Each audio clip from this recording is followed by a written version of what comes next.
राम नवनीरदाहा पीताम्बरादरुडबिम्बफलाधरुष्ठा पूर्णेन्दुसुन्दरमुखा दरविन्द्रनेत्रा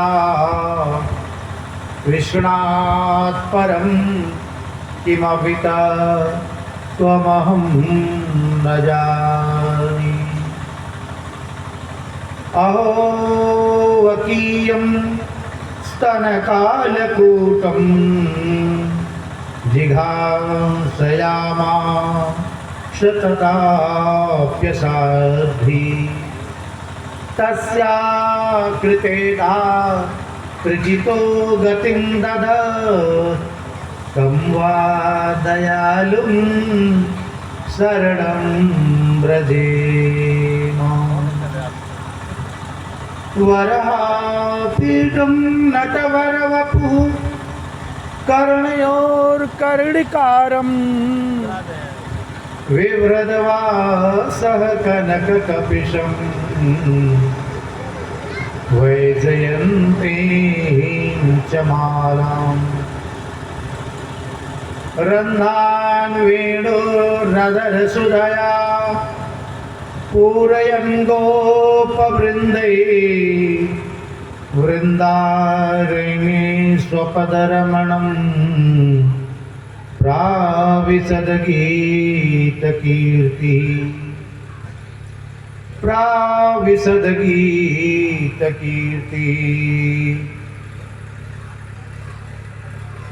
या सृष्टे सृष्टुराद्या वहति विधिहुतं या हविर्या च होत्री ये द्वे कालं विधत्तः श्रुतिविषयगुणा या स्थिता व्याप्य विश्वम् या माहुः सर्वबीज प्रकृतिरिति यया प्राणिनः प्राणवन्तः प्रत्यक्षाभि प्रपन्नस्तरुभिरवतु वस्ताभिरिष्टाभिरीशः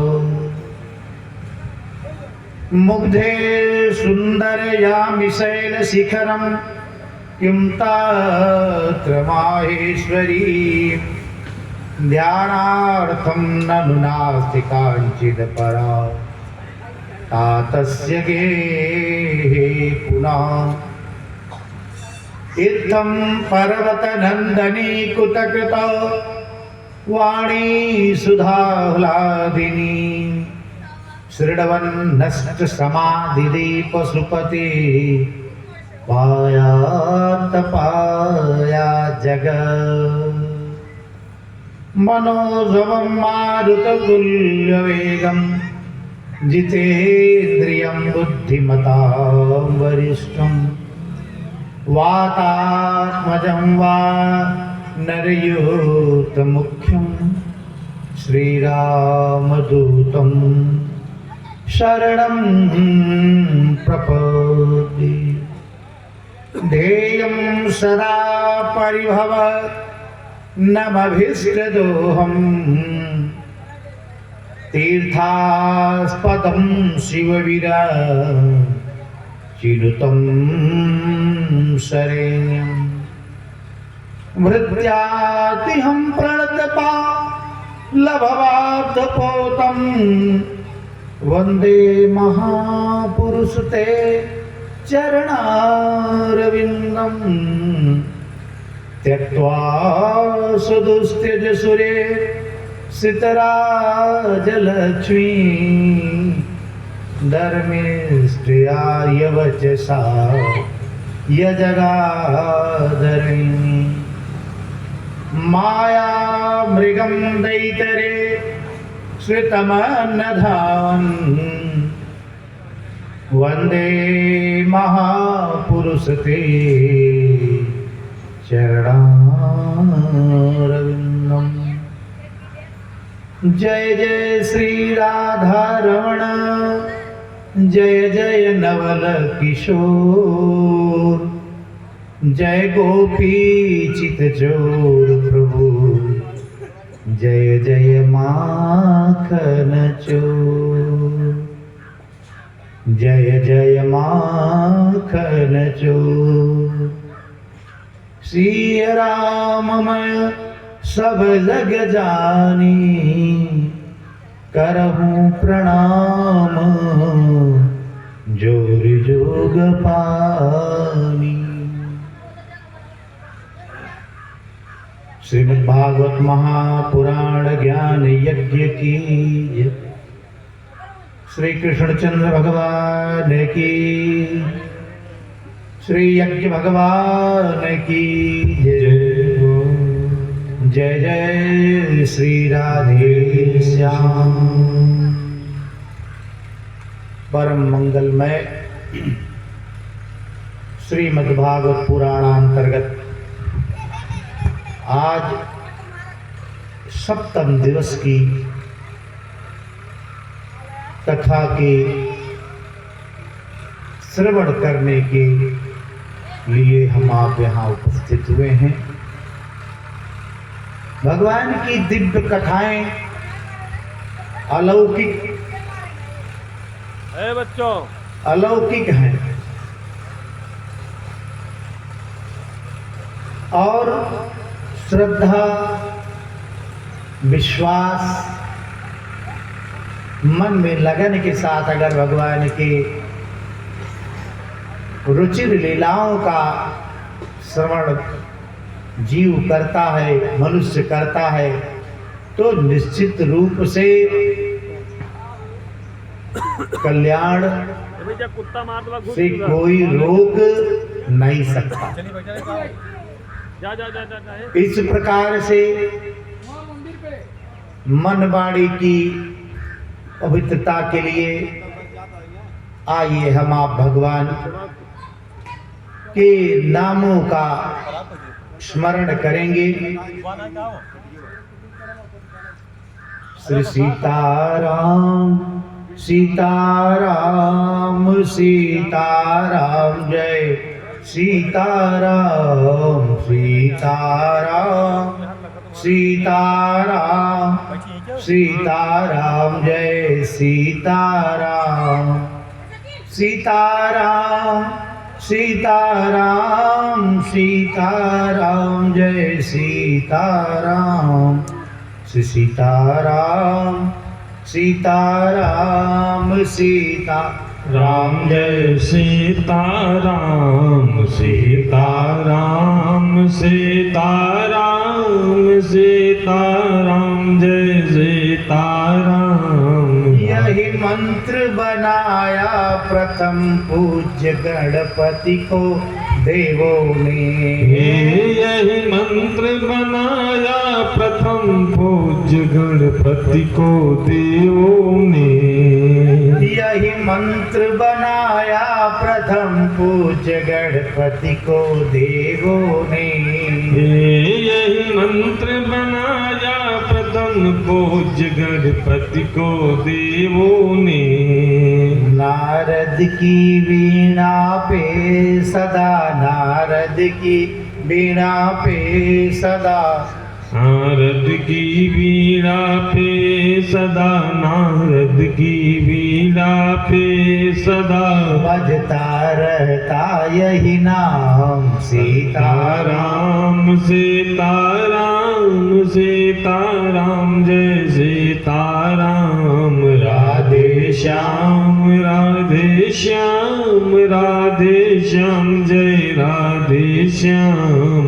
सीता राम सीताराम सीताराम, जय सीताराम। ध्रुव और विभीषण को यही बूटी प्यारी है, ध्रुव और विभीषण को यही बूटी प्यारी है, ध्रुव और विभीषण को यही बूटी प्यारी है, ध्रुव और विभीषण को यही बूटी प्यारी है।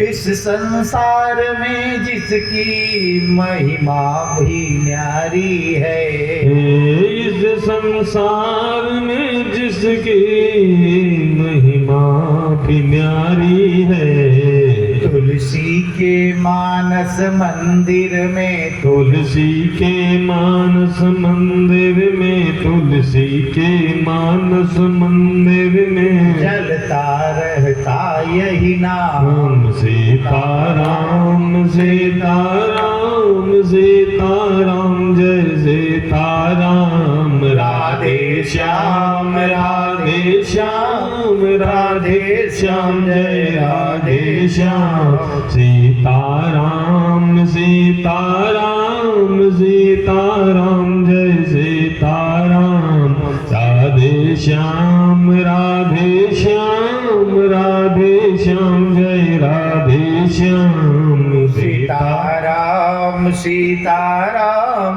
सीताराम जय सीताराम, सीताराम सीताराम सीताराम जय सीताराम, राधे श्याम राधे श्याम राधे श्याम जय राधे श्याम। बोलिए श्री भागवत महापुराण की जय हो। जय जय श्री राधे श्याम। कल तक की कथा में हम आपने यह श्रवण किया कि भगवान को अक्रूर जी ले जाते हैं और कंस का उद्धार हो जाए। कंस के उद्धार के बाद भगवान श्री कृष्ण और बलराम को देख करके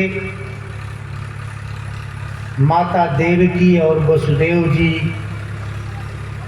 को मानो बहुत ही कोई पुराना धन मिल गया हो, वात्सल्य में विवल हो करके दोनों ने अपने पुत्र को हृदय से लगाया। इसके बाद भगवान मथुरा में रुके बस, और नंद बाबा गोकुल जाने लगे तो भगवान श्री कृष्ण ने उनको समझा दिया कि बाबा आप चले जाइए, मैं आऊंगा। धीरे धीरे अवस्था का अतिक्रमण हो गया था, यज्ञोपवीत संस्कार इत्यादि नहीं हो पाया था, कोई विद्यारंभ का कोई संस्कार नहीं हो पाया था, तो माता पिता को चिंता हुई। माता पिता को ही सर्वाधिक चिंता होनी चाहिए, हमारे बच्चे कैसे हैं, क्या कर रहे हैं, उनको कुछ ज्ञान है कि नहीं है, कैसे इनका जीवन आगे चलेगा, इसके लिए चिंता होनी चाहिए। उन लोगों ने फिर क्या था, विधिवत संस्कार यज्ञोपवीत करा करके फिर यह सोचने लगे कि किस विद्यालय में सुंदर अध्ययन कराया जाता है। तो उस समय संदीपन ऋषि का आश्रम उज्जैन आज भी विद्या का विशिष्ट केंद्र के रूप में प्रशस्त है और महाकालेश्वर भगवान की नगरी। तो वहाँ भगवान का उपनयन संस्कार करा करके पूरी तरह से विद्या अध्ययन किया, समस्त 16 कलाओं में पारंगत हो गए, 64 कलाओं में पारंगत हो गए। इसके बाद आए मथुरा में रहने लगे। उग्रसेन आदि ने सोचा कि राजा बना दें। भगवान ने कहा देखिए राजपाट आप ही लोग करिए, मैं तो आपका केवल सलाहकार बनकर के राज्य को चलाने में सहयोग करूंगा। क्यों?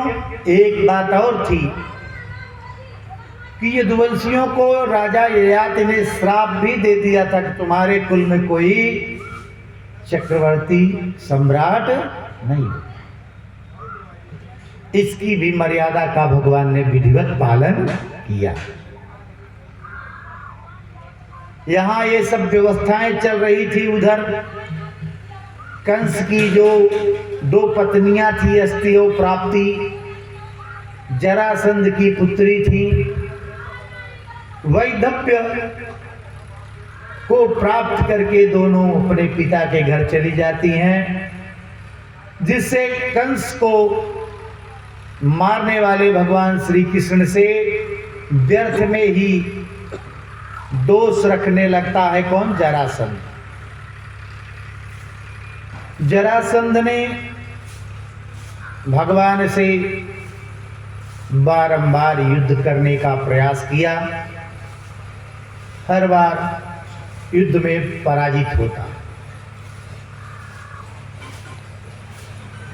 और जब 18वीं बार जरासंध विशाल सेना लेकर के आता है, औक्षण्याभिविंशत्या त्रिशिभिश्चापि संवृता यदुराजधानी मथुरा नरुण सर्वतो दिशम। पूरे राजधानी मथुरा को घेर लेता है। 23 यक्षौणी सेना, विशाल सैन्य सागर को ला करके पूरे मथुरा को घेर लेता है। निरीक्ष तद बलम कृष्णम उद्वेल सागरम। सोचा कि वो बलराम श्री कृष्ण जिससे 17 बार मैं पराजित हुआ हूं, वो मिल जाए तो हनिष्यामि, मैं इनका वध कर दूं। और भगवान कैसा क्या कर रहे थे? भगवान भी पृथ्वी का भूभार हटाने के लिए वो जितनी सेनाएं लेकर आता था, सबका उद्धार किए जा रहे थे। बोले जय श्री कृष्ण। क्यों? क्योंकि परित्राणाय साधूनां विनाशाय च दुष्कृतां धर्म संस्थापनार्थाय संभवामि युगे युगे। आज हम लोग ये बोलते हैं ना, अधर्म का नाश हो, धर्म की, तो केवल कहने से अधर्म का नाश हो जाएगा? और केवल कहने से धर्म की जय हो जाएगी क्या? गंभीरता से सोचिए। अधर्म का नाश करने के लिए पहले अधर्मियों का नाश होना चाहिए। अधर्मियों का नाश होगा तब अधर्म अपने आप समाप्त हो जाएगा। अधर्मियों का नाश नहीं हो रहा है और केवल अधर्म का नाश। अब प्राणियों में सद्भावना हो, सद्भाव ना हो। कुछ लोग कहेंगे कि प्राणियों में सद्भावना हो। अरे सद्भावना हो, एक साथ जोड़ देने से लगेगा कि प्राणियों में सद्भाव ना हो। अब इसे अगर प्राणियों में सद्भावना हो, अलग अलग शब्द हैं।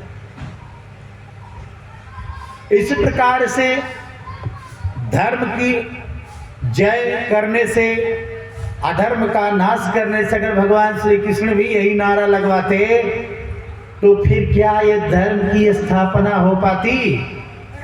नहीं।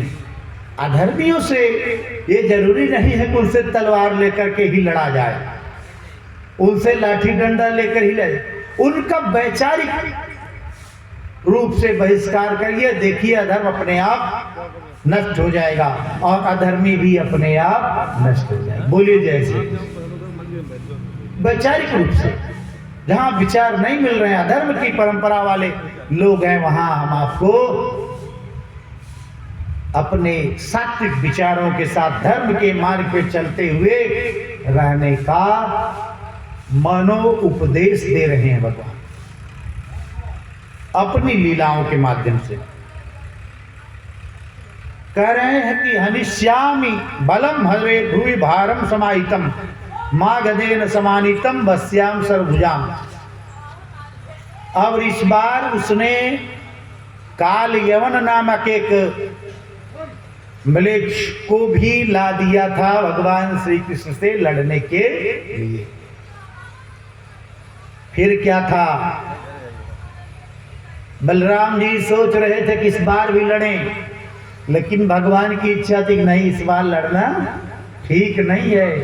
तो क्या करना, कहीं बार भागना, कहीं मारे वीर कहीं भागे वीर। भगवान ने कहा इस बार हम यहाँ अगर इससे लड़ेंगे तो ये जो आज ब्राह्मणों को बैठा कर आया है इसकी निष्ठा खत्म हो जाएगी। और यह भी कहकर आया है कि अगर आप इस बार हम जीते नहीं तो आप लोगों का भी ठीक नहीं होगा, तो जरूर जाएगा। पापी है, पापी कुछ न कुछ जरूर कष्ट देगा। इसलिए भगवान ने भागना उचित समझा। रण छोड़, भगवान रण को छोड़कर भागने लगे। बलदाऊ भैया ने कहा ये क्या कर रहे हो, लोग तुम्हारे निंदा करेंगे, तुमको रण छोड़ कहेंगे। भगवान ने कहा, कृष्ण ने, कि लोग मुझको माखन चोर कहते हैं, पट चोर कहते हैं, तो एक नाम और बढ़ जाएगा तो क्या बुराई है, रण छोड़ भी हो जाएंगे। बोले रण छोड़ भगवान की जय। भगवान वहां से निकलते हैं और पीछे पीछे काल यवन उनको दौड़ाता है। भगवान का वेग इतना था कि काल यवन को यह न लगे कि हम उनको नहीं पा सकते। अभी काल यवन सोचता था बस अब हम पकड़ लेंगे, बस हम पकड़ लेंगे। इस प्रकार की उसकी मति भगवान ने कर रखी थी। और दौड़ाते दौड़ाते ले जाकर के एक विशाल पर्वत की गुफा में प्रवेश कर जाते हैं, जहां पर देवासुर संग्राम से थके हारे आकर मुचकुंद जी, ये मुचकुंद जी इक्ष्वाक वंशी राजा थे, राम के कुल के थे, शयन कर रहे थे। वरदान प्राप्त था कि अगर किसी ने निद्रा में बाधा किया तो वो भस्म हो जाए। आज भी कुछ लोगों की निद्रा मुचकुंदई जैसी है, सोते हुए जगा दो तो तुम्हारा लगा देंगे, क्या कर रहे हो। तो देखिए प्रभाव गया नहीं है। अब मुचकुंद जैसे तपस्वी लोग नहीं बचे, लेकिन 2-3 झापड़ तो लगा ही देंगे, क्यों जगा दिए। तो इसलिए भगवान ने अपने पीताम्बर को खोला और सीधे मुचकुंद के ऊपर, और वो अहंकार, और जब आदमी थक जाता है तो क्रोध की अधिकता हो जाती है, और उसमें अगर उसका कार्य न बन रहा हो तो और क्रोध लग जाता है। इस कारण भगवान को ललकारने लगा, कहाँ छिपे हो कन्हैया, कहाँ छिपे हो। जो जो नाम उसको आ रहा था उसने कहा, भगवान ने कोई प्रतिक्रिया नहीं की। उसकी दृष्टि सहसा पड़ जाती है लेटे हुए मुचकुंद के ऊपर, लेकिन पीतांबर से ढके होने के कारण उसको यह भान नहीं हो पाता है कि यह मुचकुंद है कि मुकुंद है। मुकुंद और मुचकुंद में भेद नहीं कर पाता और कहता है लो कायरों की तरह आकर के यहाँ सोने लगे, इतने जल्दी थक गए हो। चरणों का प्रहार करता है और जैसे ही प्रहार करता है वैसे ही महाराज मुचकुंद की आंखें खुलती हैं और भस्म होकर के राख हो जाता है। बोलिए जय श्री कृष्ण। उसके नष्ट हो जाने के बाद भगवान ने चतुर्मुख रूप में दर्शन दिया। मुचकुंद का भी मनोरथ सिद्ध हो गया। इसके बाद अब भगवान मथुरा लौटने की कोशिश नहीं की। मुचकुंद के द्वारा जब वह काल यवन राक्षस भस्म हो जाता है तो भगवान ने कहा आप मथुरा छोड़ दिए हैं तो फिर ऐसे समुद्र चलते हैं, द्वारिका में नई नगरी बनाएंगे। जो पौरुषत्वशाली लोग होते हैं वह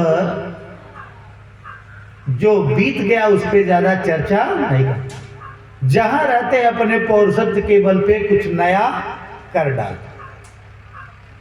भगवान ने ठीक इसी प्रकार से वहां से निकल करके द्वारिका की ओर प्रस्थान किए और द्वारिका में विश्वकर्मा के द्वारा बड़े ही सुंदर नगरी का निर्माण कर दिया जाता। जब नारायण की इच्छा है तो निश्चित रूप से किसी प्रकार का कोई भय। भगवान वहीं रहने लगे। बाद में सब लोगों को बुला लिया वहां से, बलराम इत्यादि को। मथुरा के राजा वैसे भी उग्रसेन थे जो कंस के पिता थे। भगवान वहां राजा के रूप में। इस प्रकार से भगवान की लीलाएं चल रही हैं और भगवान जरा वहां द्वारिका में थे। जरासंध भी सोचा कि चलो वो पूरे पर्वत को आग लगा करके लौट जाता है, वो प्रसन्न हो जाता है कि जब कृष्ण बलराम दोनों जल कर राख हो गए, अब मेरे जो हृदय में चिंता थी, मेरे पुत्रियों का जो वैधव्य का कारण था, आज मैंने उसको समाप्त कर। लेकिन भगवान की माया को कोई जान पाए क्या? कितना भी प्रयास कर लें, बड़े बड़े ऋषि, सन्यासी, तपस्वी, योगी जानना सब चाहते हैं, लेकिन जब तक प्रभु नहीं चाहेंगे आप कितना प्रयास कर लीजिए होने वाला। प्रभु की एक शर्त है कि जब मन को अगर सही नहीं करेंगे तो भगवान मिलने वाले नहीं। कि मैंने आंगन नहीं बुहारा, निर्मल मन को नहीं संवारा, कैसे आएंगे भगवान, कैसे आएंगे भगवान। मैंने आंगन नहीं बुहारा, चंचल मन को नहीं संवारा, कैसे आएंगे भगवान, कैसे आएंगे भगवान, कैसे आएंगे भगवान, कैसे आएंगे भगवान। मैंने आंगन नहीं बुहारा, चंचल मन को नहीं संवारा, कैसे आएंगे भगवान, कैसे आएंगे भगवान। मैंने आंगन नहीं बुहारा,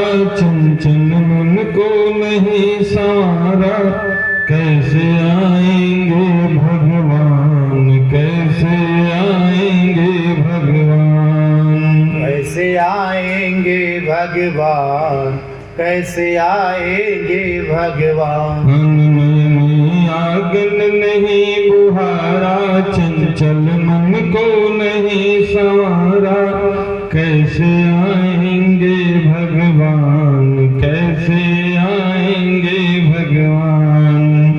हरे कोने कलम से कसाय की लगी हुई है ढेरे, नहीं ज्ञान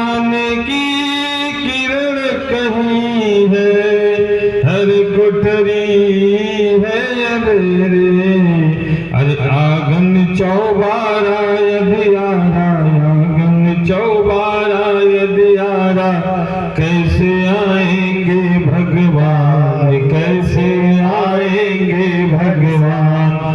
तुमने आंगन नहीं बुहारा, चंचल मन को नहीं संवारा, कैसे आएंगे भगवान, कैसे आएंगे भगवान, कैसे आएंगे भगवान, कैसे आएंगे भगवान। हृदय हमारा पिघल न पाया, जब देखा दुखियारा, किसी पंत भोले ने हमसे पाया नहीं सहारा। सूखी है करुणा की धारा, सूखी है करुणा की धारा, कैसे आएंगे भगवान, कैसे आएंगे भगवान। तुमने आंगन नहीं बुहारा, चंचल मन को नहीं संवारा, कैसे आएंगे भगवान, कैसे आएंगे भगवान। अंतर के पट खोल देख लो, अंतर के पट खोल देख लो, ईश्वर पास मिलेगा। हर प्राणी में ही परमेश्वर काया भास मिलेगा। सच्चे मन से नहीं पुकारा, सच्चे मन से नहीं पुकारा, कैसे आएंगे भगवान, कैसे आएंगे भगवान। तुमने आंगन नहीं बुहारा, चंचल मन को नहीं संवारा, कैसे आएंगे भगवान, कैसे आएंगे भगवान, कैसे आएंगे भगवान, कैसे आएंगे भगवान। निर्मल मन हो तो रघुनायक, निर्मल मन हो तो रघुनायक, सबरी के घर जाते हो, सबरी के घर जाते। श्याम सूर्य की बाह पकड़ते, श्याम सूर्य की बाह पकड़ते, सागर रोए घर खाते हो, सागर रोए घर खाते।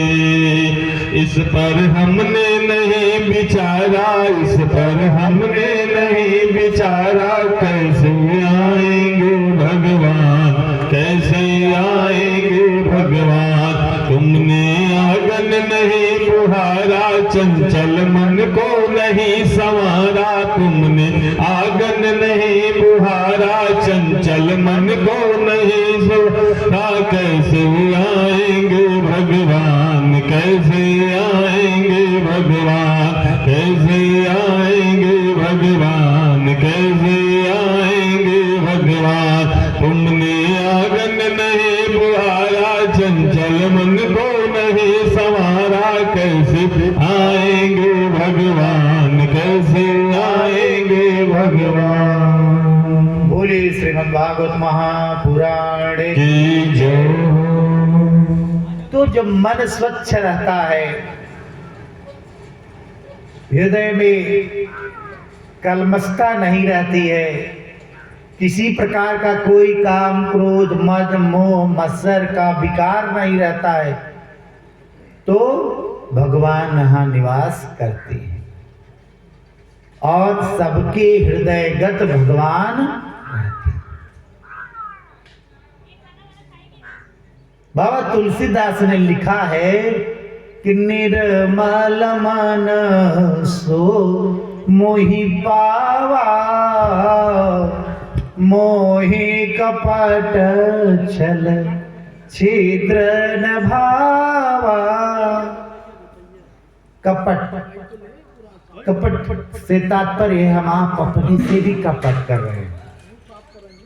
दूसरे के प्रति कपट तो कर ही रहे हैं, आत्म कल्याण से विरत होकर अपने साथ भी कपट कर रहे हैं, छल कर रहे हैं, कपट कर रहे हैं, दुराव रख रहे हैं।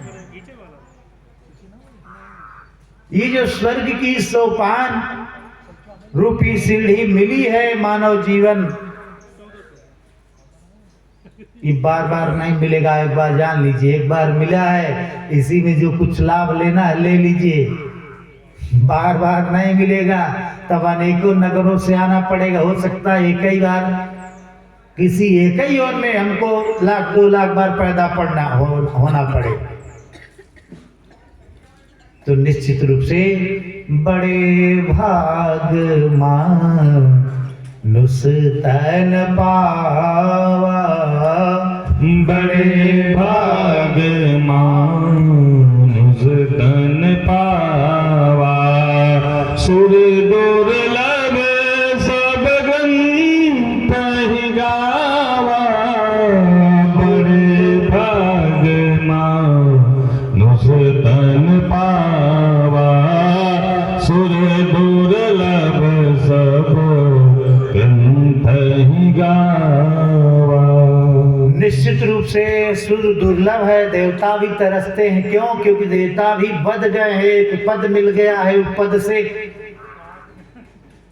पद जब तक नहीं मिलता है तभी तक उसकी बड़ी लालसा होती है, नहीं तो जितने पद मिल जाते हैं बाद में उस पद से भी दुखी रहते हैं लोग। बड़े बड़े उच्च पदस्थ लोगों को देखा जाता है आत्महत्या कर लेते हैं। क्यों? क्योंकि वहां शांति नहीं मिलती। शांति तो सच्चिदानंद के शरण में ही मिलने वाली है।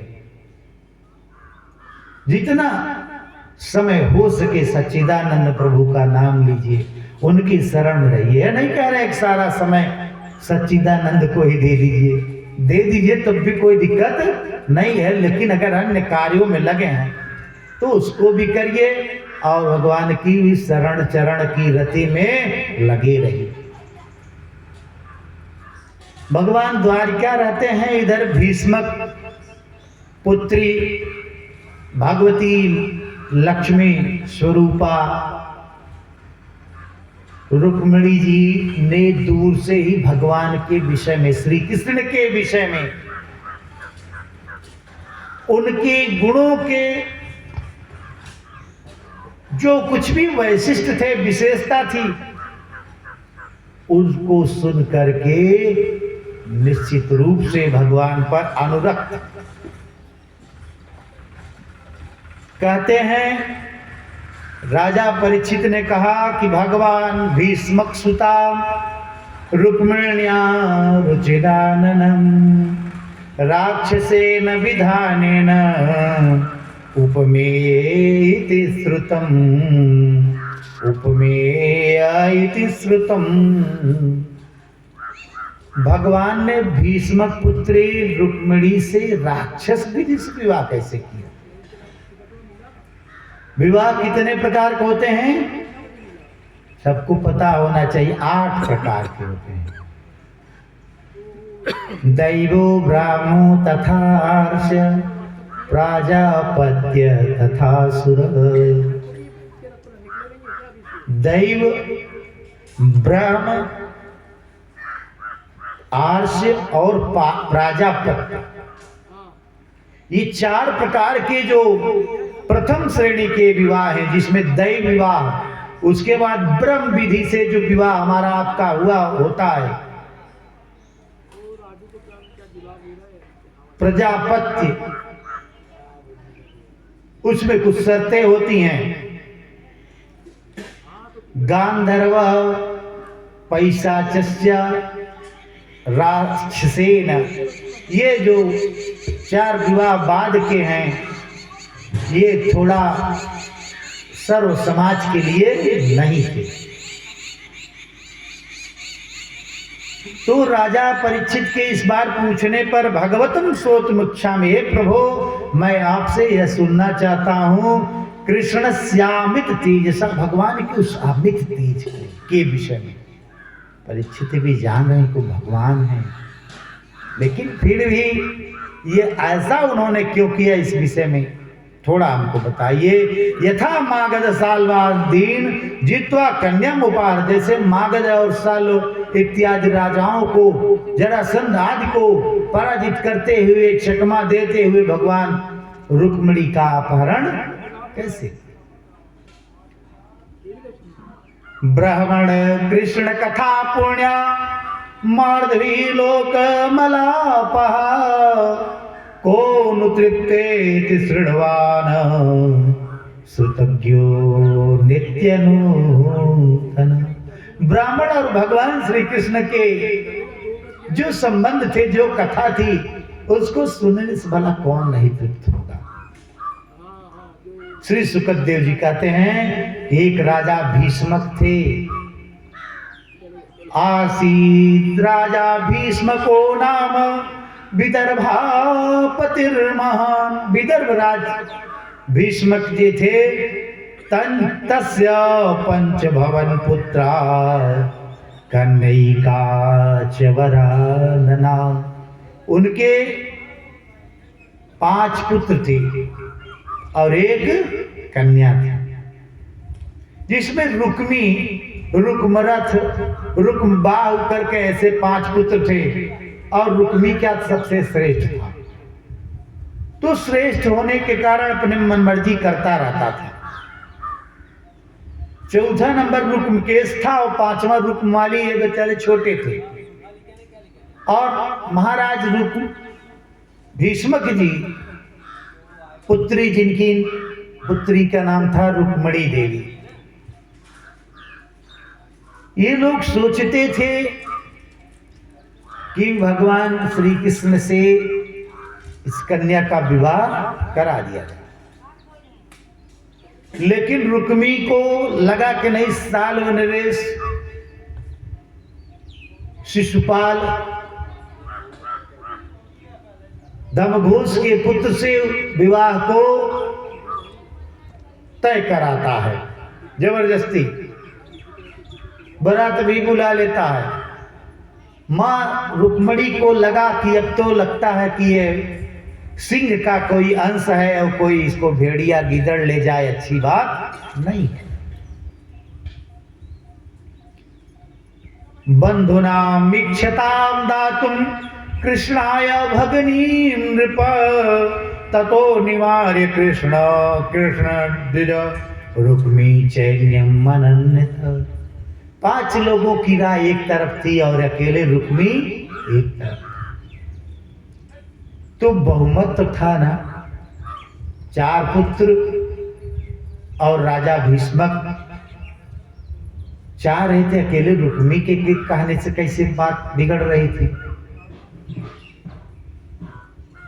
क्योंकि असत जनात कस्य भयम न जायते, दुष्टों से तो हर किसी को भय होता है। ये रुक्मी जो था थोड़ा उग्र था और परिवार के कलह को बचाने के लिए ये लोग शांत रहे। लेकिन मां रुक्मिणी ने एक ब्राह्मण देवता को चयनित किया और उन्होंने पत्र लिखा। पत्र किसको लिखा? भगवान श्री कृष्ण की। संतुष्टो यर्हिवर्तेत ब्राह्मणो येन केनचित् अहीयमान स्वाधर्म हस्याखिल कामधुक्। उन ब्राह्मण देवता को संतुष्ट करके, पत्र दे करके द्वारिका के उस विशाल दुर्गम नगर में सब लोग नहीं जा सकते।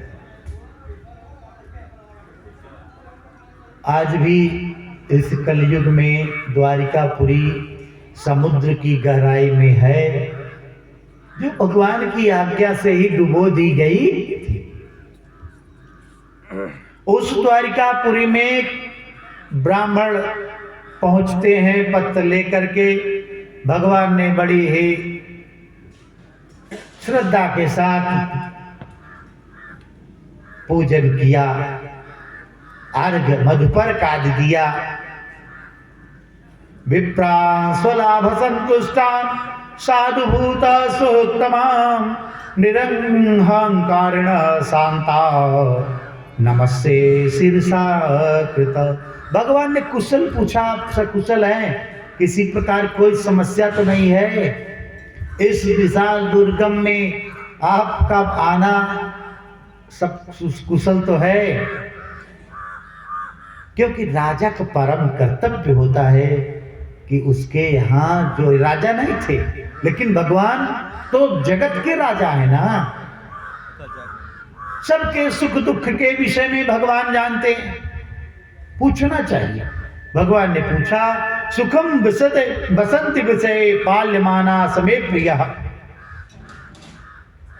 क्या ये आपका पत्र है? और ये विदर्भ नरेश की पुत्री रुक्मिणी ने भेजा है और आप इसको पढ़ लीजिए। भगवान ने कहा, हमको क्यों दे रहे हैं, आप ही इसको पढ़ दीजिए। कहे, अरे मान लीजिए कोई गोपनीय बात हो।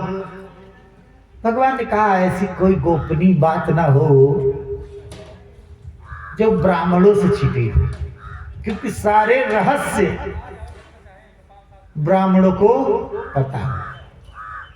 अब रहस्य जानने वाले ब्राह्मण कितने हैं ये बात अलग है, रहस्य को जानने में तत्पर कितने ब्राह्मण अलग विषय है। लेकिन समस्त रहस्य ज्ञान के माध्यम से भगवान ने समर्पित कर दिया है और उन्हीं के माध्यम से सबको मिलना चाहिए। कहें आप ही पढ़िए, तो उन्होंने बताना शुरू किया। रुक्मिणी महारानी कहती हैं क्या कि श्रुत्वा गुणान भुवन सुंदर श्रृणवतां ते। श्रुत्वा गुणान भुवन सुंदर, एक लोक दो लोक की बात नहीं कर रहे, भुवन। और भुवन कितने होते हैं? 14। 7 नीचे के भुवन, 7 ऊपर के भुवन, ये 14 भुवन। कि श्रुत्वा गुणान भुवन सुंदर श्रृणवतां ते निर्विश्य कर्ण विभरैर्हतो गतापम्। कानों से सुनते सुनते हमारे अंगों में थोड़ा ताप उत्पन्न हो गया, इतना तेज है आपके गुणों का। अरूपम दृशाम दृश्यमताम अखिलार्थ लाभम। आपका रूप जिसने देख लिया उसको फिर किसी वस्तु की लाभ की चिंता नहीं, उसको अखिलार्थ लाभ, अखिल कुछ बचे भी नहीं किया। ऐसे प्रभु त्वयि अच्युता विशति चित्रमप्ता में, मेरे चित्त के चित्र फलक में केवल आप ही विद्यमान हैं प्रभु। एक निष्ठ अनन्य भाव से रुक्मिणी जी ने ये पत्र लिखा है। आगे कहती हैं, का त्वाम मुकुंद महति कुलशील रूप विद्यायो द्रविण धाम भीरात्म तुल्यम। हे प्रभु, ये विद्या, ये दान, ये सब समर्पित हैं आपके लिए। क्यों? क्योंकि धीरा पतिम कुलवती नवृणीत कन्या काले नृसिंह नरलो कमनोभिराम। नृसिंहावतार में जब प्रहलाद की रक्षा के लिए आप आए थे, हिरण्याकश्यप का वध किए थे, उस समय भी मैं आपकी आरती करने के लिए गई थी, लेकिन आपके क्रोध के कारण हमारा वहां कुछ चला नहीं। आज तन में भवान खल वृतम प्रतिरंग जाया, आपको मैं आत्मार्पित कर चुकी हूं।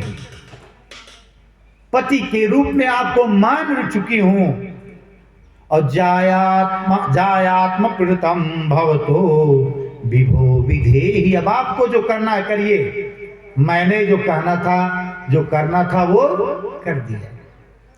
माम वीर भागमभित शर्तु चैवारात गोमायुगन मृगपते बलिमाम्बुजाक्ष।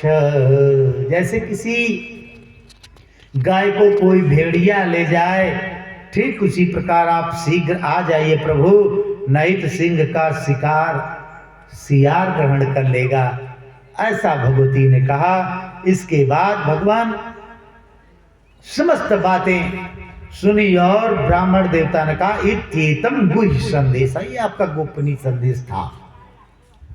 यदि देव मया हृता, मैंने आपको बता दिया। विमर्श कर तुम यच्चात क्रियताम तदनंतरम, जो कुछ करना हो आप जल्दी करिए। क्योंकि मां रुक्मिणी ने, देवी रुक्मिणी ने यह भी कहा कि बहुत देर मत लगाइए, बारात भी आ चुकी है शिशुपाल की। भगवान ने कहा अच्छा। श्री सुखदेव जी कहते वैदर्भ्याम तु संदेशम निशम यदुनंदना। भगवान ने जैसे यदुनंदन ने सुना और प्रकृति प्राणिना पाणी प्रसन्न मिदम अब्रवीत, उन ब्राह्मण देवता का हाथ पकड़ करके क्या कहते हैं, तथा हम अपि तच्चित्तो निद्राम च न लभे निशि। ब्राह्मण देवता, ये अकेले रुक्मिणी जी की ये अवस्था नहीं है, मैं भी उनके विषय में चिंतन करते हुए रात भर सो नहीं पा। भगवान तो है ना, जो भक्त दुखी है तो भगवान को नींद आई क्या? और साक्षात अर्धांगिनी प्रभु की अगर वो दुखी हैं तो फिर भगवान कैसे? इस प्रकार से जब उन्होंने देखा कि तामानिस्य मुन्मथ्य राजान्या सदा मृधे मत्परामवांगीशो अग्निवो शिखामि। भगवान ने तो तुरंत सुंदर अपने घोड़साल से जो चारों सुंदर घोड़े थे, दारुक, शैब, सुग्रीव, मेघपुष्प, बलाहक नाम के जो घोड़े थे उनको ला करके रथ में लगवाए। एक घोड़ा कितना तेज है, 4 लोग खींचेंगे तो और तेज चलेगा ना। रथ को लेकर कुंडिनपुर नगर की ओर भगवान चल देते हैं। और कुंडिनपुर नगर की ओर बलराम जी ने देखा कि ये रात में कन्हैया कहाँ जा रहा है अकेले। तो द्वारपालों से पूछा तो उन्होंने कहा एक ब्राह्मण देवता आए थे कुंडिनपुर से, कुछ पत्र लाए थे और पत्र सुन करके तुरंत भगवान ने कुछ कहा नहीं और केवल घोड़ों को लगाए और बैठाए निकल गए। तो बड़े होने के नाते बलराम जी को लगा कि नहीं ये मेरा छोटा भाई है, किसी प्रकार की असुविधा में न फंसे। वात्सल्य के कारण वो भी, भ्रातृत्व प्रेम के कारण वो भी पीछे पीछे चल देते। इधर हमारे यहाँ विवाहों में गौरी पूजन का एक विधान होता है, आज भी है। अब वो गौरी पूजन मंडप में ही हो जाता है। पहले गौरी पूजन गौरी मंदिर में जाकर कन्याएं करती थी विवाह से पूर्व, जैसे भगवती सीता ने किया था।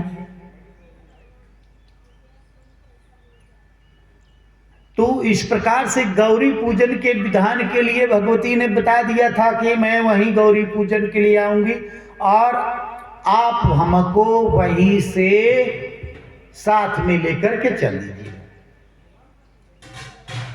ये सब बातें इधर देर हो रही थी, उधर तैयारी हो रही थी कि पाणी ग्रहण संस्कार संपन्न कराया।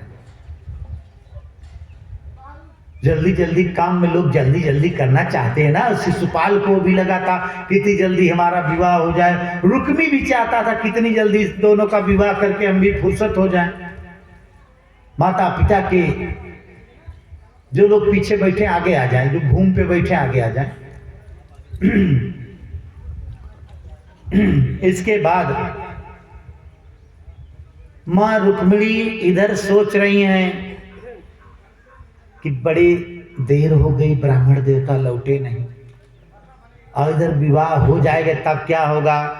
दुर्भगा न मे धाता नानुकूलो महेश्वर देवी वा विमुखा गौरी रुद्राणी गिरिजा सती।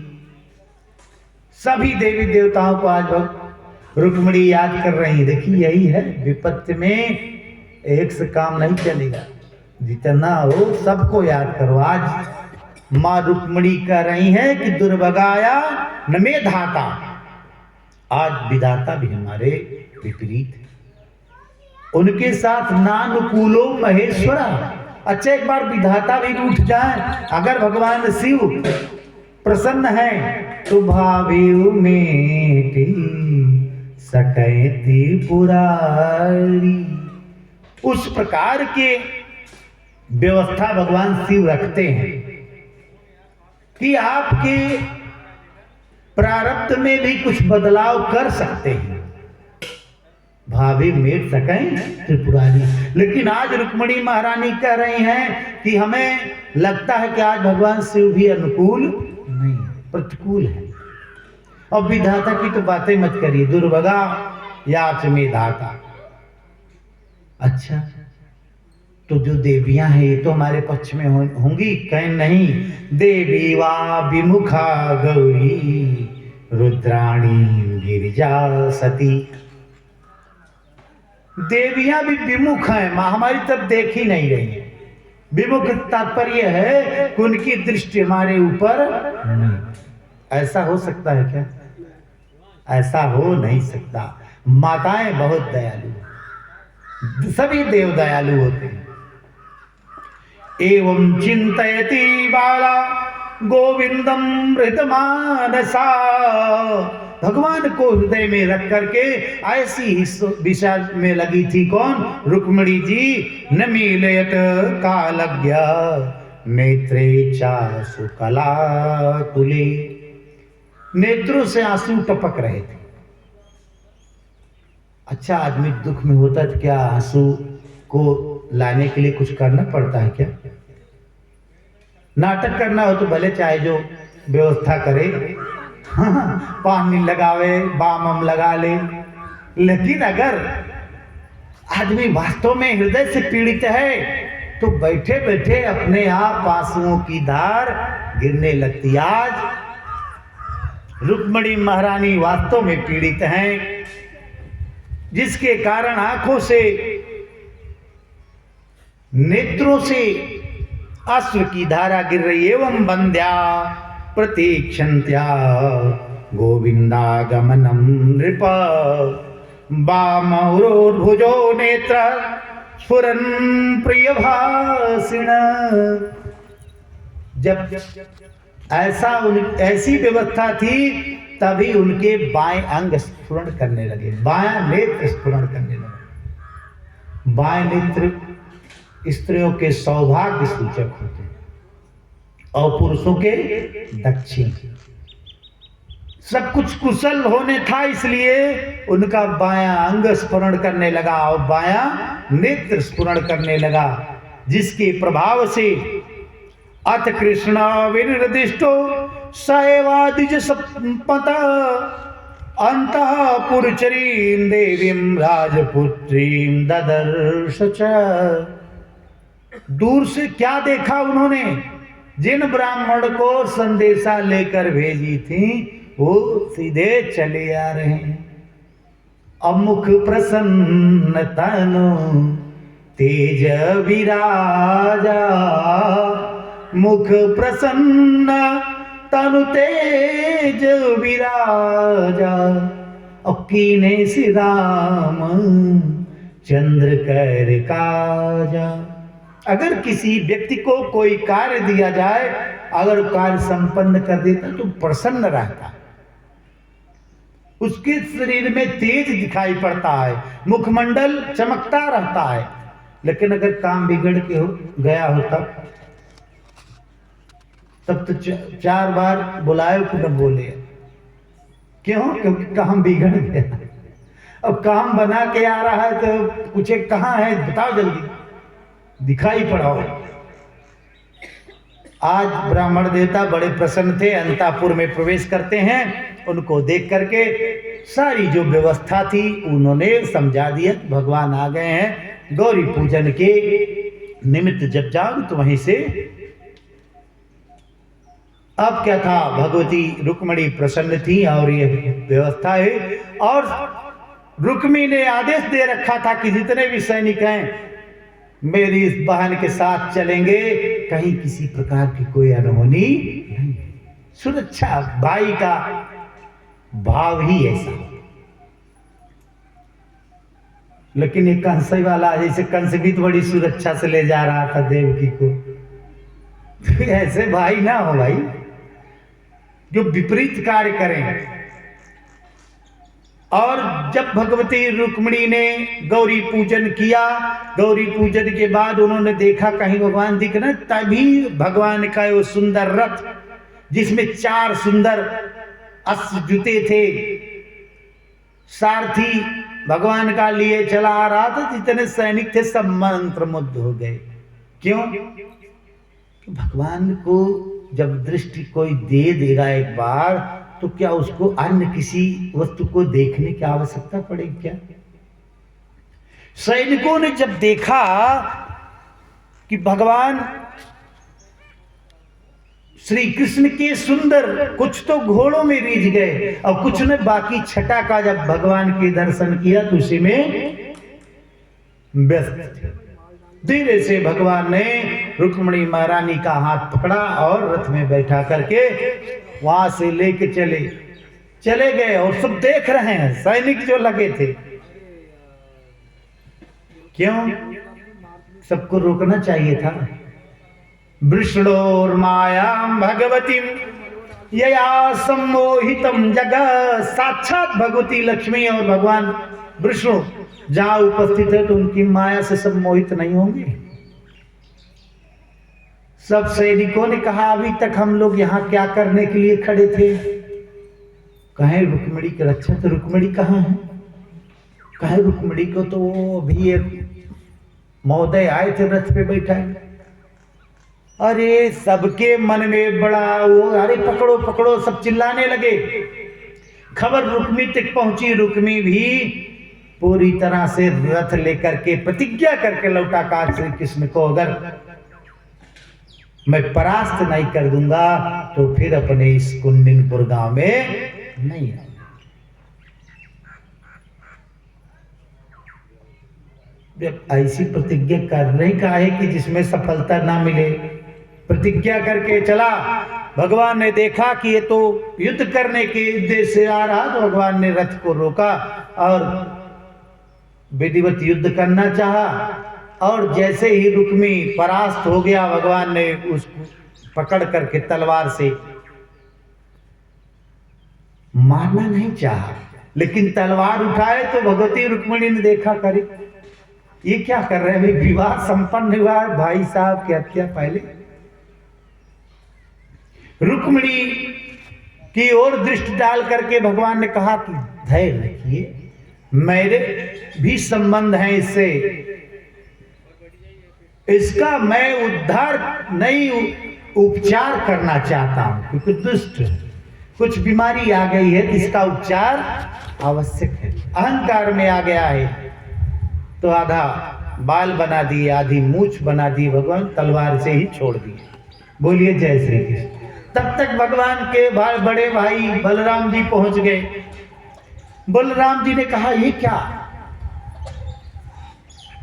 इस प्रकार के असाधु कर्म करते हो? भगवान श्री कृष्ण ने कहा भी संबंध नहीं हुआ, संबंधियों को वैरूप्य प्रदान कर दिए, विरूप कर दिए, कुरूप कर दिए, अच्छी बात नहीं है। लेकिन रुक्मिणी तुमने भी ठीक नहीं किया जो लड़ने चले आए।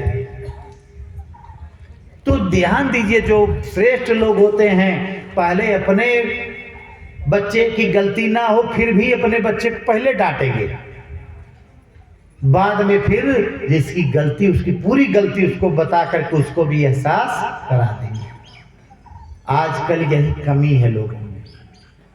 ठीक है, गलती आपके बच्चे ने नहीं किया है, दूसरे के बच्चे ने किया, तो कम से कम एक बार अपने बच्चे के प्रति जो भाव है ये ना हो कि फिर अब गलती करना शुरू कर दे, आप उसी का पक्ष हमेशा लेते रहें। इसलिए भगवान के बड़े भाई बलराम ने पहले अपने कृष्ण को डांटना प्रारंभ किया, बाद में उसको इतना डांटे कि तुम क्या कर रहे थे। वहां से भगवान चले और फिर रुक्मी घर लौट के नहीं गया। रुक्मी वहीं भोजकट नाम स्थान बना करके वहीं रहने लगा। भगवान ने रुक्मणी जी को ला करके द्वारिका में बहुत ही धूमधाम के साथ विधिवत विवाह का कार्य संपन्न होता है। क्यों? क्योंकि संस्कार के अनुसार ही आचरण करना चाहिए। संस्कार, विवाह संस्कार संपन्न होता है, उसके बाद भगवान नित्य अपने उस द्वारिका के दुर्गम नगर में निवास करने लगते हैं। श्री सुखदेव जी कहते हैं कि तया परित्रास विकंकिताया शुचावशुष्यन मुखरुद्ध कंठया कातर्य विसंस्कृत हे ममालया गृहीत पाद करुणा निवर्तत। भगवान ने निश्चित रूप से क्षत्रिय धर्म का पालन वहां किया रुक्मी के साथ।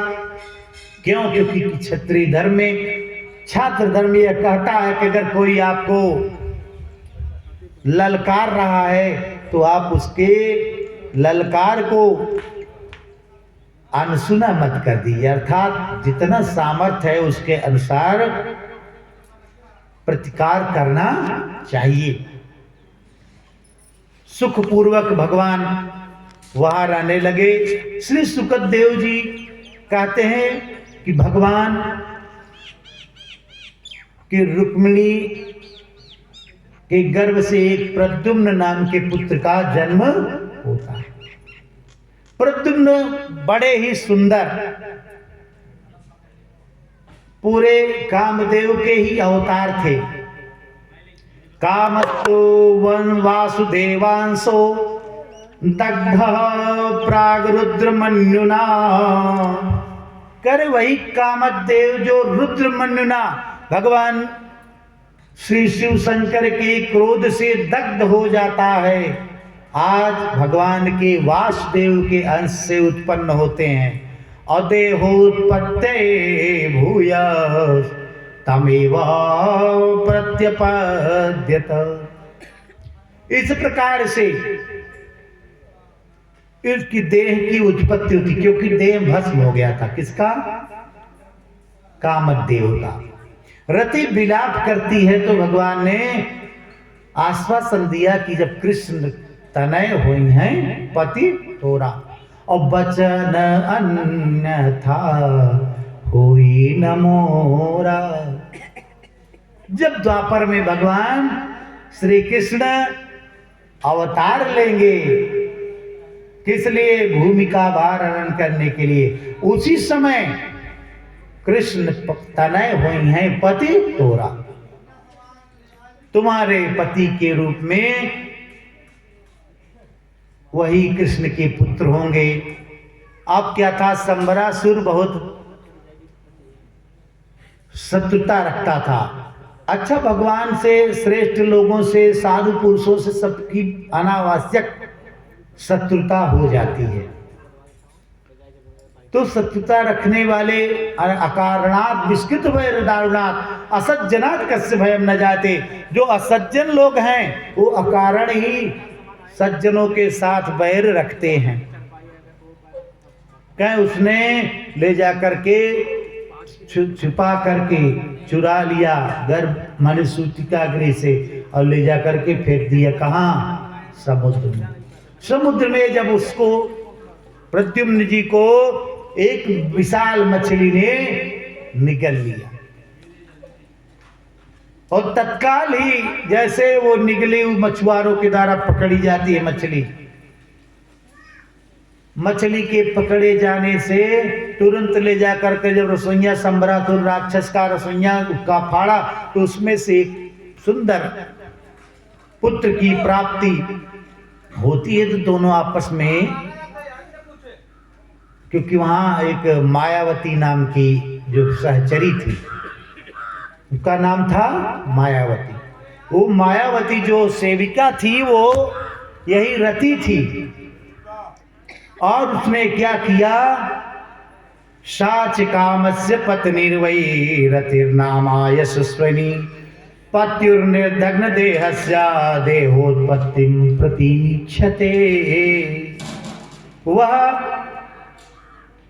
रति जो यहाँ रहती थी उसने उसको पुत्र को ले लिया और उसका पालन पोषण करने लगती है। रति कहती है कि भगवान नारायण सुतः संवरेणाहृतो गृणात् अहं ते अधिकृता पत्नी रति कामो भवान प्रभो।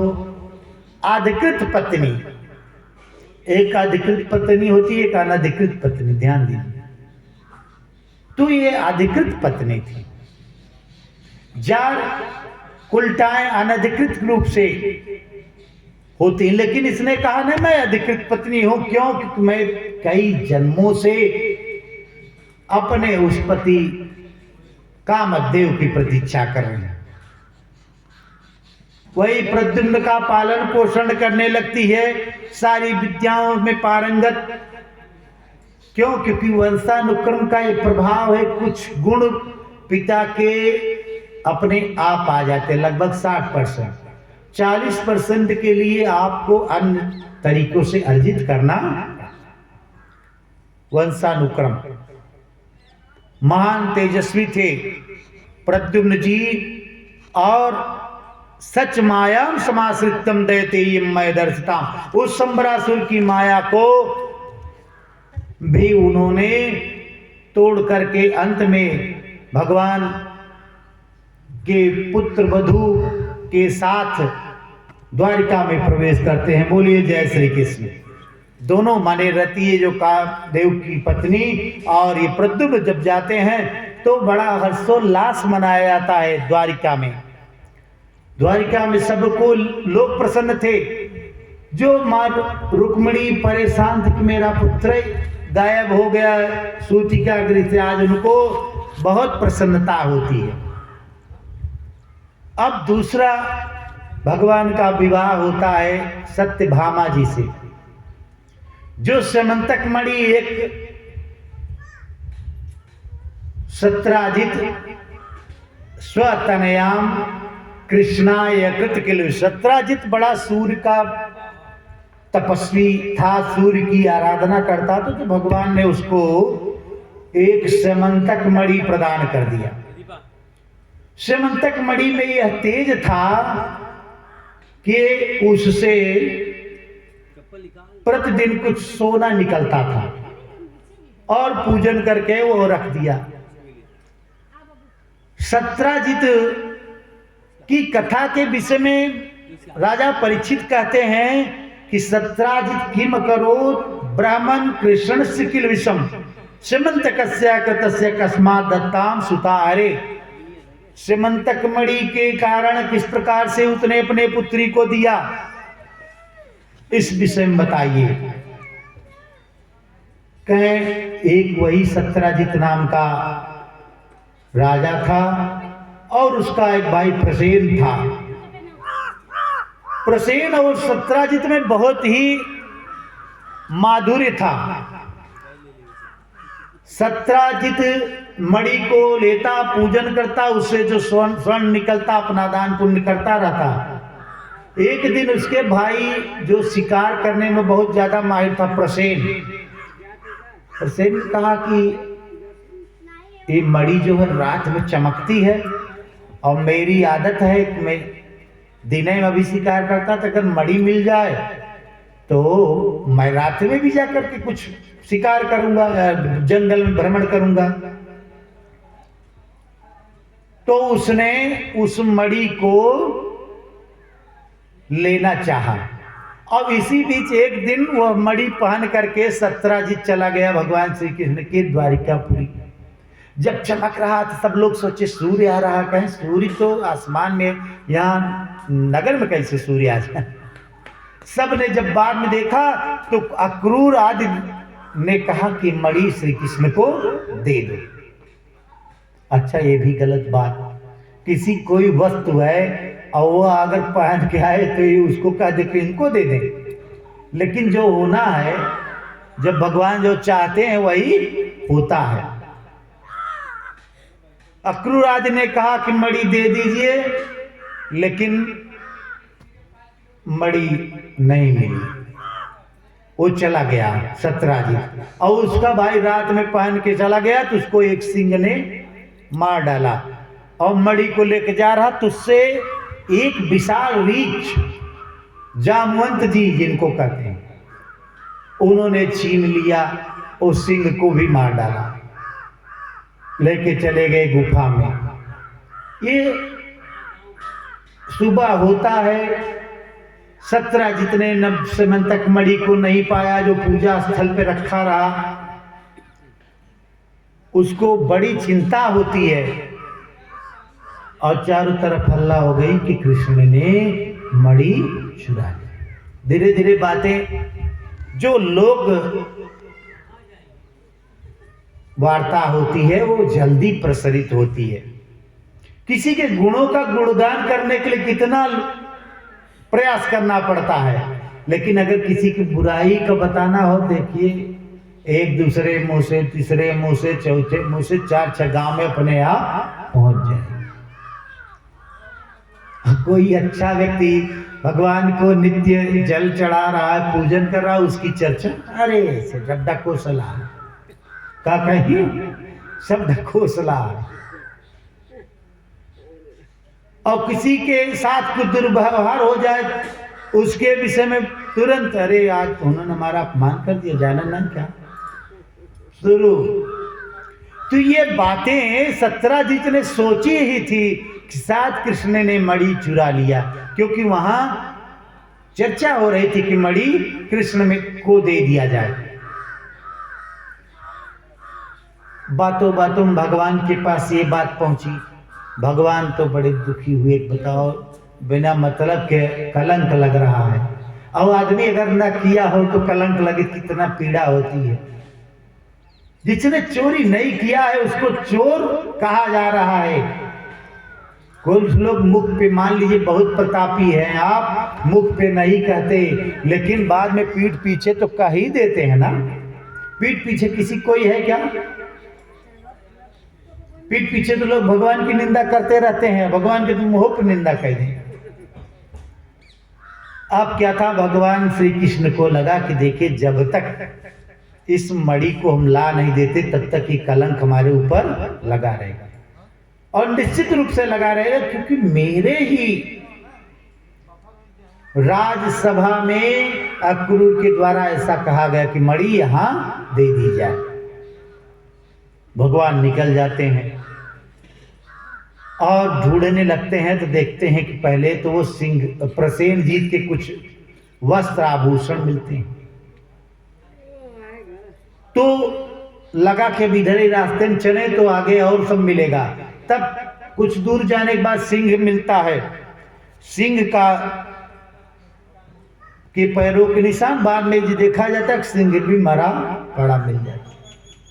फिर उसके बाद आगे बढ़ते हैं तो एक गुफा में प्रवेश कर जाते हैं। वहां एक छोटी जाम्बवती नाम की कन्या उसी मणि से खेल रही। ये जामवंत की पुत्री थी, क्या नाम था? जाम्बवती जी। भगवान मणि लेने के लिए गए तो जामवंत जी ने कहा ऐसे मणि कैसे दे दें, युद्ध करना पड़ेगा। और लगभग 27 दिन, कितने दिन? 27 दिन तक द्वंद्व युद्ध होता रहा। वसुदेव उसदेव तो बेचारे बहुत दुखी हैं। देवी भागवत में प्रसंग आता है कि सतचंडी यज्ञ प्रारंभ कर दिए द्वारिका में। श्री कृष्ण की रक्षा के लिए मां भगवती दुर्गा की पूजा होने लगी। इस प्रकार से जब 27वें दिन भगवान ने जामवंत के अंग अंग प्रत्यंग को जब चूर चूर कर दिया तो हाथ जोड़ के खड़े हो गए, प्रभु कौन है आप बताइए। कहें मैं ही हूं, पर अब कहें नहीं, मैं तो वही रूप दर्शन करना चाहता हूं जो आपने त्रेता में दिखाया था, तब तो मुझे विश्वास होगा।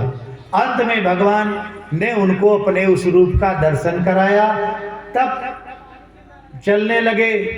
समंतक मणि की बात आई, कहे देखिए तो मैं अपनी कन्या को दे चुका हूं। और एक बात, पिता जो कन्या को दे देता है, दान हो गया ना, फिर अधिकार नहीं होता। ये जान लीजिए, स्त्री धन पर किसी का कोई अधिकार नहीं होता। ये शास्त्र लिखता है कि एक बार आपने कन्या को जो कुछ भी दान कर दिया, चलो ये तुम्हारा आयास से, फिर उसको मांग लीजिए, वो अपने श्रद्धा से दे, अलग विषय, लेकिन लेना नहीं चाहिए, वो स्त्री धन है।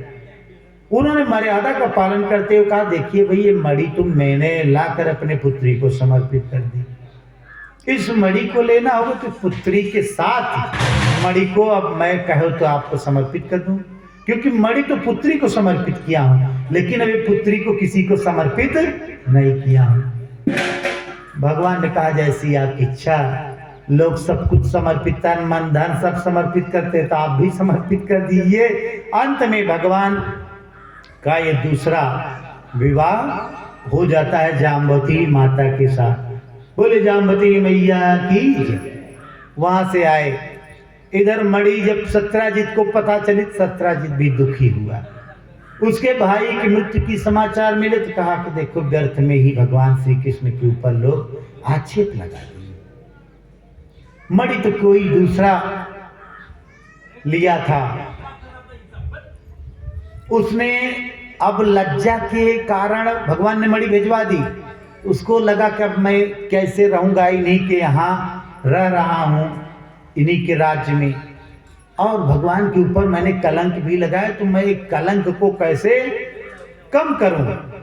तो अपनी पुत्री सत्यभामा को ले जाकर के मणि के साथ भगवान को समर्पित करना। भगवान ने कहा देखिए मणि तो आप ही के ही पास रहेगी, लेकिन इससे जो सोना निकलता है, प्रचुर मात्रा में सोना निकलता था, वही सोना हमको आप दे दीजिए, बाकी मणि रखे रहिए। भगवान ने भी मणि को सत्राजित को लौटाकर, इस प्रकार से तीसरा विवाह भगवान का सत्यभामा के साथ होता है। एक दिन की बात है, अब फिर अक्रूर की तो दृष्टि मणि के ही ऊपर थी। उन्होंने सतधन्वा नाम के व्यक्ति के साथ मिलकर के सोचा कि मणि चुरा लिया जाए। सतधन्वा ने चुराया और मणि ला करके अक्रूर को दे दिया, और उधर सत्राजित का वध भी हो गया मणि के चक्कर में। भगवान दौड़े वहां से और अर्जुन के साथ ही उस सतधन्वा का वध किए। जब कपड़े में देखे तो मणि नहीं। भगवान को लगा कि ये भी बेचारा निर्दय निरपराध मारा गया, लेकिन चुराया वही था, दे दिया दूसरे को, लौट आए। बाद में लगा कि अक्रूर जी छोड़ के चले गए थे राज्य। जब मणि उड़ी मिल जाए तो ढेर लोग के को तक जात परिवार से कोई मतलब नहीं। यज्ञ कर रहे थे, जितने पात्र थे सब स्वर्ण के। भगवान ने सोचा इनसे भी मिले, देखें, तो सब कमाल उस मणि का ही था। लाए भगवान अक्रूर जी से उस मणि को ले आते हैं। इसके बाद भगवान का जो तीसरा विवाह हो गया। चौथा विवाह कालिंदी के साथ होता है। अर्जुन के साथ आए थे यमुना तट पे। यमुना तट पे कालिंदी माँ भगवती यमुना ने सुंदरी का वेश बनाया और उनके साथ यह पांचवा विवाह हो जाता है। इसके साथ लक्ष्मणा के साथ एक विवाह होता है। 8 पटरानियों के साथ भगवान का यह विवाह क्रमशः संपन्न हो जाता है। भगवान नरेंद्र यांचाम कविवीर विगरित। एक जगह तो ऐसी व्यवस्था थी, मित्रविंदा नाम के उसके पिता ने 7 सींग वाले सांडों को एक साथ नाथने की बड़ी शर्त रख दी। आज विवाहों में कोई पराक्रम नहीं है। पहले जो लोग विवाह करते थे उसमें पराक्रम देखते थे कि ये पालन कर लेगा कि नहीं कर लेगा। तो जो जैसी व्यवस्था थी उसी प्रकार से और आज भी देखा जाता है कि नौकरी है कि नहीं है, क्या कर रहा है, कमा रहा है, कितनी मेहनत कर पाएगा, खिला लेगा जिला लेगा कि नहीं। ये परंपरा क्यों? क्योंकि पिता सबसे पहले वर को देखता है। पिता वरम कुलम, कुल और वर की चिंता किसी को होती है तो पिता को होती है। कन्या को केवल रूप की चिंता होती, कन्या रूपम।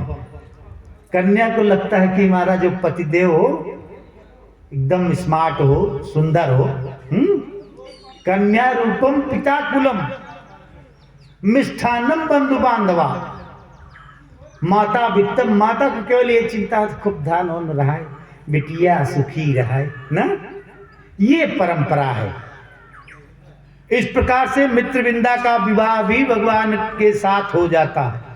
अब क्या था, ये 16,000 कैसे रानियां भगवान के हो गई, इनके विषय में कहते ये 8 तो भगवान ने विवाह किया, लेकिन एक भौमासुर था, कन्याओं को ले जाकर अपहरण करके अपने यहां कैद कर देता था।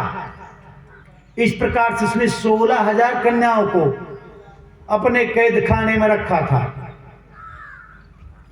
भगवान ने उस भौमासुर का भी उद्धार करने के निमित्त अर्जुन भी को लेकर चले। अर्जुन से कहे चलो पराक्रम दिखाओ। तो उसका जो नगर था पूरी तरह से विद्युत से बनाया था, बगल अगल से नहीं जा सकते थे। उसमें जाने के लिए केवल ऊपरी मार्ग ही था।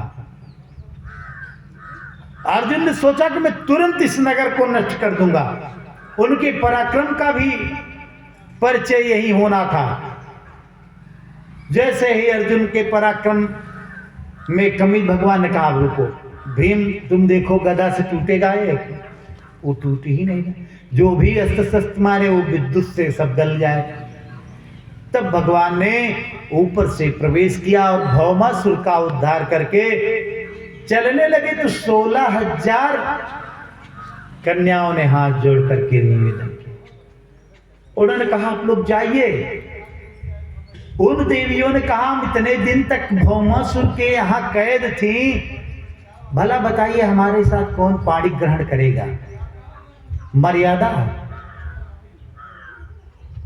तो कहे तब क्या किया जी? कहे अगर आप के ही साथ हम लोग चले तो कोई दिक्कत।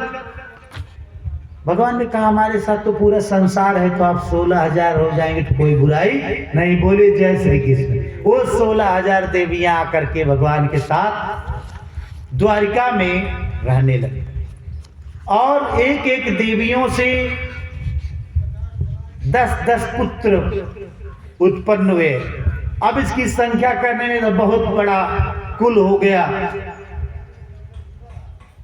वहां लाखों अध्यापक थे पढ़ाने के लिए, केवल भगवान के एक कुल के बच्चों, माने भगवान के लड़कों के लिए उनकी संख्या इतनी ज्यादा थी। 10-10 पुत्र 16,108 में गुणा कर लीजिएगा आपने।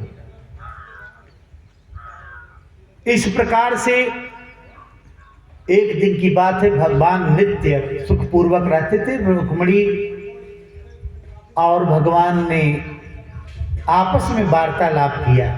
भगवान ने कहा कहाँ तुम राजा के यहाँ ब्याही जा रही और कहाँ मुझ जैसे, देखो मैं तुम घर छोड़ के भाग आया हूं। जन्म से लेकर के मेरा कहीं आज तक स्थान ही नहीं निर्धारित हुआ। मथुरा में जन्म हुआ तो ले जाकर पहुंचा दिए गोकुल में। गोकुल से फिर आपत्ति आई, वृंदावन चले आए। अच्छा, वृंदावन में भी कुछ दिन नहीं रहने पाए, क्रूर जी आ गए। क्रूर जी आए तो मथुरा ले चले आए। फिर मथुरा के बाद जरासंध के आक्रमणों के हमने कूद करके किसी ढंग से यहाँ पर आए हैं। तो देवी तुम्हारा तो विवाह राजा के साथ हो रहा था, माने परीक्षा ले रहे थे भगवान। इस प्रकार के दोनों की बड़ी अटपटी बातें चल रही थी। तो जैसे रुक्मणी जी कहती उसका भगवान प्रत्युत्तर देते, हाँ ठीक है आपको ऐसे ही, तो कहाँ आपको एक जगह रहना ही है, भगवान तो सर्वत्र विराजमान रहने वाले हैं, तो आप भले हैं, मैं आपके साथ पूरी तरह से सुखपूर्वक हूं। इस प्रकार से एक दिन नारद को लगा कि हम देखें इतना बड़ा परिवार है, भगवान पूरे परिवार के साथ कैसे रहते हैं। नारद जी आए और नारद जी ने देखा कि बड़े प्रेम पूर्वक भगवान जितने पुत्र पौत्र थे सबके साथ कहीं स्नान कर रहे हैं, कहीं पूजन कर रहे हैं, कहीं बच्चों को शिक्षा दे रहे हैं, ज्ञान दे रहे हैं। क्यों? क्योंकि माता शत्रु पिता वैरी, ये न बालो न पाठितः, न शोभते सभा मध्ये, हंस मध्ये बको यथा, हंस मध्ये बको यथा। माता पिता को हर प्रकार से एक आध रोटी कम खाइए, लेकिन बच्चों को पढ़ाइए, अच्छा ज्ञान दीजिए, क्योंकि माता शत्रु हो जाएगी, पिता बैरी होगा जो बच्चों को नहीं पढ़ाएगा। तो भगवान के माता पिता ने उनको पढ़ाया, तो हमारा धर्म है कि हम आप भी अपने बच्चों को अच्छे मार्ग का अनुसरण कराएं। अच्छे मार्ग का अनुसरण कैसे कराएंगे? फेसबुक से कि व्हाट्सएप से, यूट्यूब से नहीं, धर्म ग्रंथों को पढ़ना होगा। क्यों? क्योंकि मिलावटी ज्ञान से पूरा भारतवर्ष परेशान है। जिसको जो मन में आ रहा है उठाकर यूट्यूब पे डाल दे रहा है, जिसको जो मन में आ रहा है फेसबुक पे डाल दे रहा है, और उसी को लेकर लोग दिमाग खराब कर देते हैं। जिस दिन सप्तमी रहेगी उस दिन पूछेंगे सूर्य ग्रहण लगा है क्या? अब पंडित जी बताओ कहां से सप्तमी के दिन सूर्य ग्रहण लागे? सूर्य ग्रहण और चंद्र ग्रहण केवल अमावस्या और पूर्णिमा को लगते हैं। लेकिन यूट्यूब फेसबुक का ऐसा दौर चला है कि बहुत फोन आ जाते हैं पंचमी को भी कि आज सूर्य ग्रहण लगा है। कहा महाराज जी, अब बताइए महाराज जी, चले पंचांग झूठा ही खोले, कहाँ पड़ी है? तो अगर सूर्य ग्रहण चंद्र ग्रहण जानना हो तो जाके पहले ही पूछ लो, कहाँ ऐसे बता रहे थे लोग। इसलिए सही जानकारी का प्रसार होना चाहिए। मिथ्या जानकारी तो वैसो नष्ट कर देगी लोगों को। क्यों? क्योंकि अंधे यथांधेव नहीं माना। आगे बहुत बड़ा गड्ढा था, एक अंधा ले जा रहा था, वो गड्ढे में गिर गया। दूसरा धड़ाम की आवाज सुना, कहा क्या कोई दिक्कत है क्या? उसने कहा अगर इसको बता देंगे तो बच जाएगा, हम तो गिरे हैं ना। इसको अरे नहीं सब बढ़िया है, आओ तुम भी आओ। वो भी गिर गया। दोनों ने कहा कि हम देखो दोनों लोग गिर गए, अब जो ऊपर है उनको भी गिरना चाहिए। तो दोनों ने कहा करे हाँ सब बढ़िया है, आओ आओ। अंधे यथांधेव नहीं माना, वही परंपरा चल रही है। एक ने किसी कुछ गलत काम कर दिया, अरे फलाने तो किए थे, चलो आप भी करो। वही क्या जरूरत है, उसको पहले पुष्ट करो, शास्त्र की दृष्टि से सही है कि नहीं है, तब जाके कोई कर्म करना चाहिए। क्यों? क्योंकि छोटा बड़ा या कछुकाव कीजिए, परंतु पूर्वापर सोच लीजिए। पूर्व और अपर, पहले क्या होगा और उसके बाद क्या होगा, इसको सोच लेना चाहिए। आजकल विवेकहीन लोग कुछ सोच नहीं पा रहे हैं। आजकल पूरे भारत में आग लगी है ना, देखिए यूजीसी एक कानून है, इसके आगे पीछे सोच लेना चाहिए था ना, क्या होगा इसका परिणाम। जिसमें बेइज्जती हो रही है, ऐसे कर्म को नहीं करना चाहिए किसी को। भगवान अब बलराम जी का भी विवाह नहीं हुआ, ध्यान दीजिए, बड़े हैं। रेवत जी थे, ये सतयुग के थे। एक बार गए थे भगवान वहां इंद्र के यहाँ, वहीं कुछ दिन रुक गए तो यहाँ कई मनवंतर बीत गया। अब जब उस रेवती कन्या को लेकर आए तो यहाँ उनके अनुरूप कोई वर ही नहीं मिले। तो वो रेवत जी महाराज रेवती को जब बलराम को देखा तो बलराम के साथ उन रेवती जी का विवाह हो जाता है। बोलिए जय श्री कृष्ण। इस प्रकार से दोनों भाइयों का विवाह हो जाता है। एक बार की बात है, भगवान के पुत्र पौत्र में अनिरुद्ध का जन्म होता है, जो भगवान श्री कृष्ण के ही स्वरूप रहते हैं। उनका विवाह रुक्मी की पुत्री के साथ हो रहा था। उस विवाह में बड़ा युद्ध होना था, क्योंकि रुक्मी यह जानबूझकर अपमानित